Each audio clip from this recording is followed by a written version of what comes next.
याला आतमध्ये दरवाजाच्या आतमध्ये सुद्धा येऊन देणार नाही ती दोघ जण. ती व्यवस्था मी करतो, तुम्ही काळजी करू नका. शेवटी रिमोट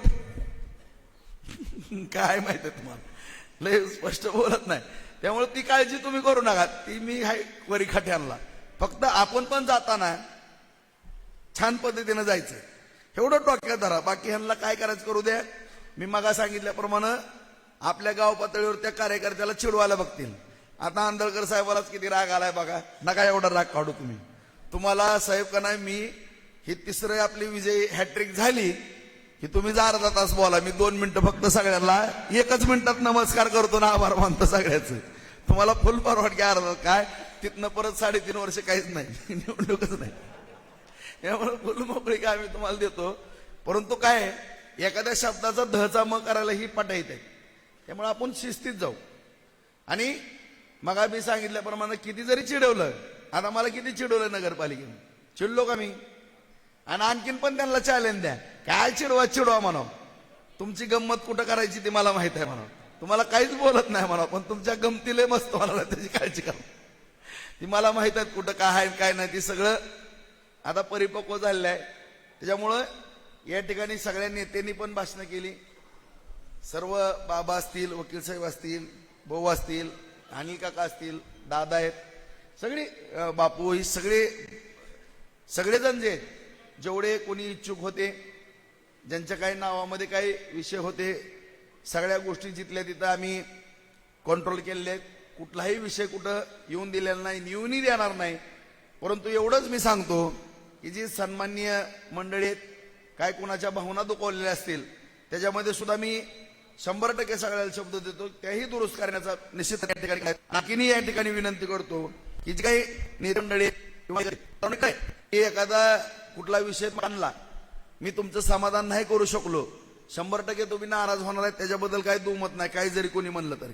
परंतु नाराज व्हा, नाराजी मला व्यक्तिगत येऊन बोला, मी त्या नाराजीची दुरुस्ती करण्याची जबाबदारी माझी असेल. तुम्ही व्यवस्थित ऐकून घ्या माझा हा मुद्दा. तुम्हाला काही वाटलं की भाऊ मी थोडं तुमच्याबद्दल नाराज आहे, मला असं वाटतंय, पण एक जण पण बाहेर नाराजी व्यक्त करू नका. माझी तुम्हाला हात जोडून नम्रतेची विनंती, एक जण सुद्धा सिंगल नाराजी बाहेर व्यक्त करू नका. काय बोलायचंय मला एकट्याला येऊन बोला, मी दुरुस्त करायची तयारी माझी, 100% दुरुस्त करून देण्याची तयारी माझी असेल, पण बाहेर व्यक्त होऊ नका. कारण त्याच गोष्टी आपल्या विधानसभेला नाडल्यात. कोणी जर म्हणलं का नाही हो असो होय की खरं बरोबर असेल, आणि ही जी बरोबर असेल असं जी व्हायरल होत गेलं, त्याचा फायदा जास्त गेला. त्याच्यामुळं बाहेर कोणी व्यक्त होऊ नका. कुणाला काय बोलायचं मला बोला, आणि कुणी एकामेकाला असं सांग नका हे असं झालं ती तसं झालं, कोणी काय बोलू नका.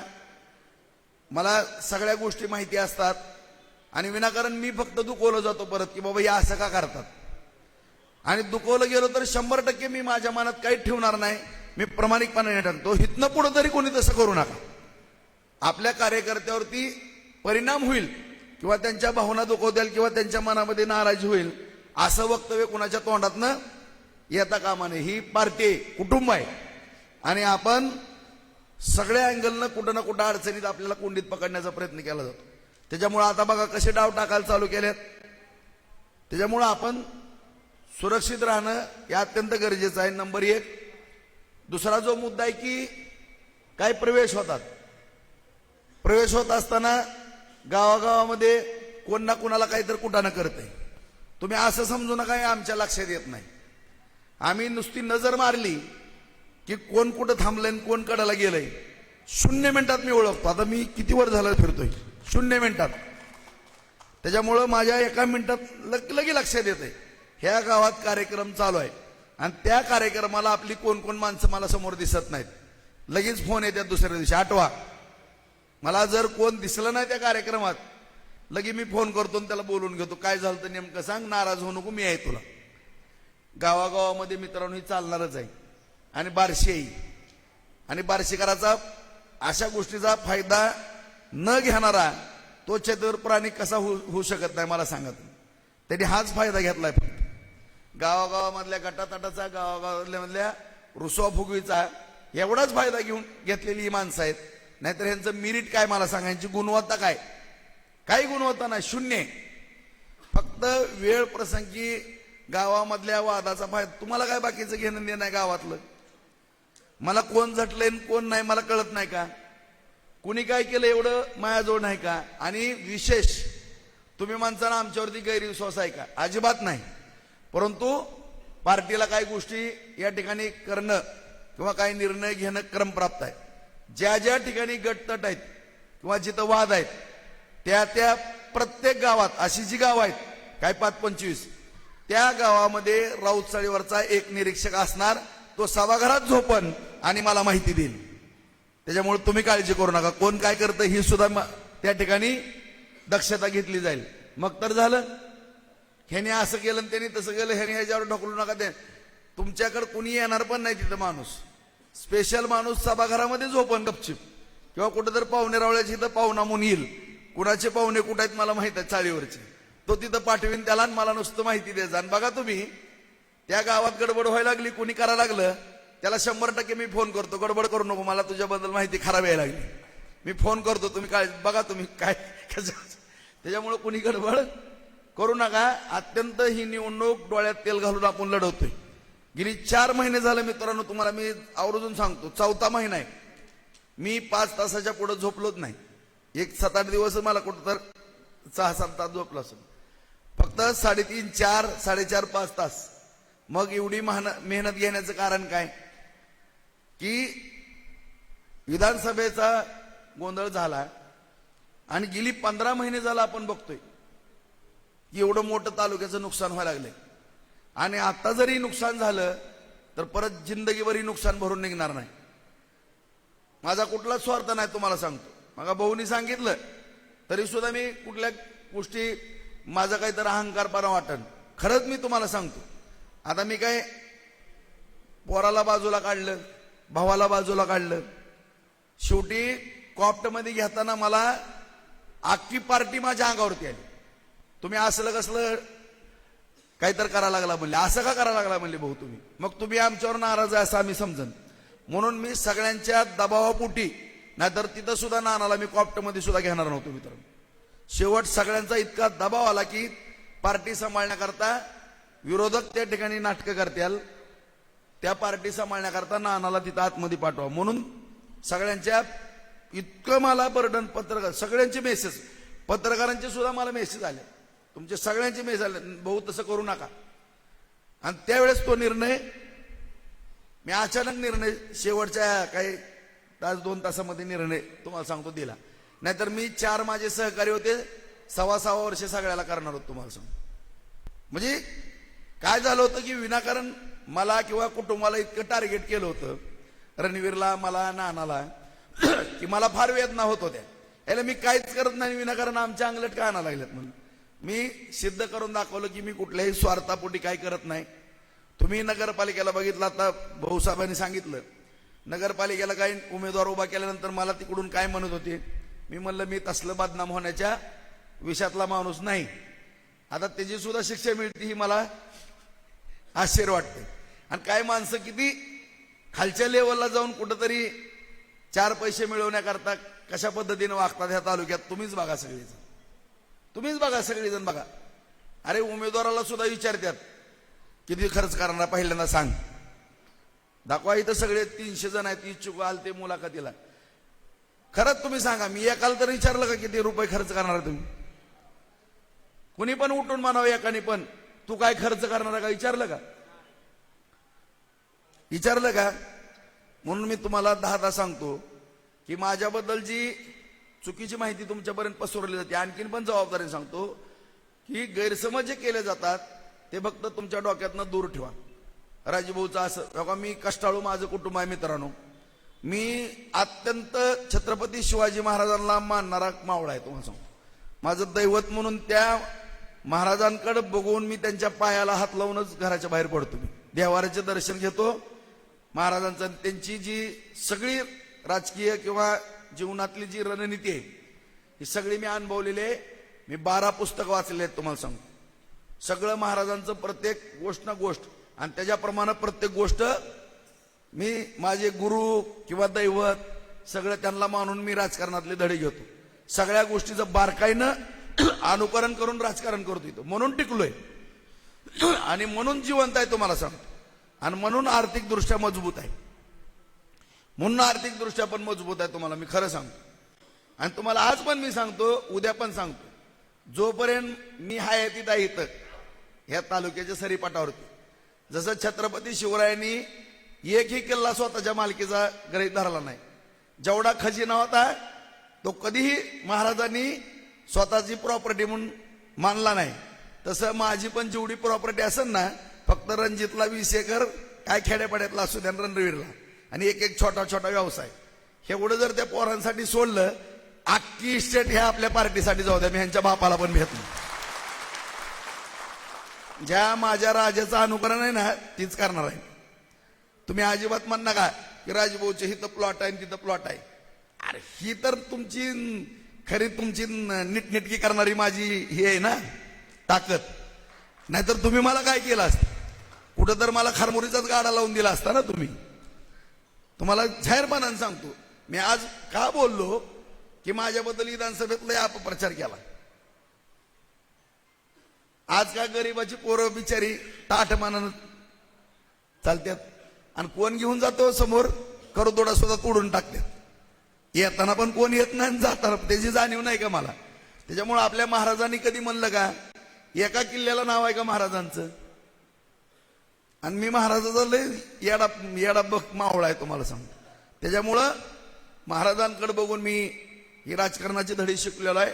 माझं गुरुवर्य तेच आहे, माझं दैवत तेच आहे. कशा पद्धतीनं महाराजांनी जीवनामध्ये सगळ्याच गोष्टीला तोंड दिलं, ह्याचं जर आपण वाचन केलं तर लक्षात येतं की कसं जीवनामध्ये जीवन जगायचं. त्याच्यामुळं मी अत्यंत सुरक्षित, सगळ्याला व्यवस्थित, जसं त्यांनी स्वराज्याचं रक्षण करण्याकरता प्रत्येक टेक्निक वापरत होते, बहिर्जी नायकांच्या माध्यमातून कशी माहिती गोळा करायची. आता तुम्हाला सांगतो, प्रत्येक खबर कशी माझ्यापाशी येते, कशी येते, टाचणी पडली तरी मला कळती. कशी कळती का नाही तुम्ही सांगा. सगळ्याचं भविष्य सांगतो मला बसलं का कळतंय. हे सगळं मी त्यांचं जे वाचन केलं, महाराजांनी नेमकं काय काय केलं हे मी माझ्या मनामध्ये साठवून ठेवलं, आणि त्या पद्धतीनं सगळ्या गोष्टी मी इथं करतो. म्हणून मी सुरक्षित आहे मित्रांनो. बाकी काय दुसरं नाही तर महागच माझा कार्यक्रम झाला असता.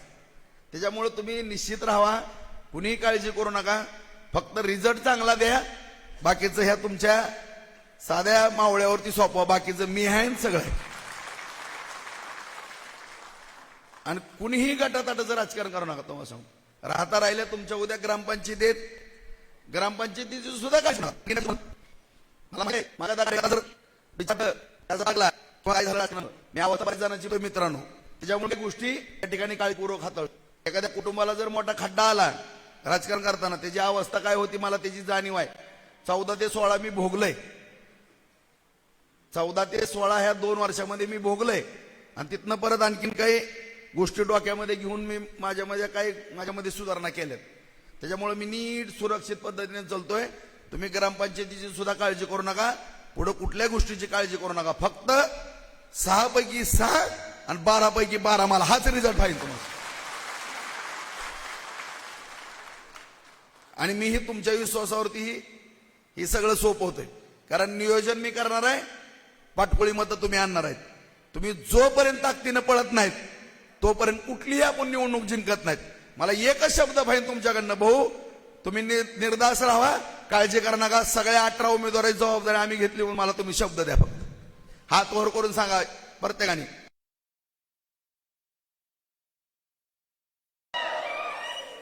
कुणाच्याही बायकाव्यामध्ये येऊ नका. काही वाटलं की मला येऊन भेटा बस. फक्त गैरसमज होऊन देऊ नका. ह्यांना 3दा पाणी पाजून येऊ आपण, 3दा पाणी पाजून बस. बिंदास राहा. सगळ्या उमेदवाराला पण शुभेच्छा. आणि सगळे उमेदवार नगरपालिका, बाजार समिती आणि जिल्हा परिषद पंचायत समिती, ज्या कार्यकर्त्याच्या जनतेच्या जीवावरती आलं मित्रांनो, त्यांना पण तुम्ही पण कधी विसरू नका. त्यांना दैवत म्हणून काम करा. कारण आपल्या वागण्यावरती पार्टीचं भविष्य असतं. तुम्ही त्यांना कधी विसरू नका. आणि ज्यांनी ज्यांनी तुमच्यासाठी जीवाचं रान केलंय, मी नगरपालिकेत सुद्धा नगरसेवकाला सांगितलंय, ह्या निवडणुकीमध्ये जी झटणार आहेत सगळी कार्यकर्ते काम करणार आहेत, त्यांचा सन्मान करा.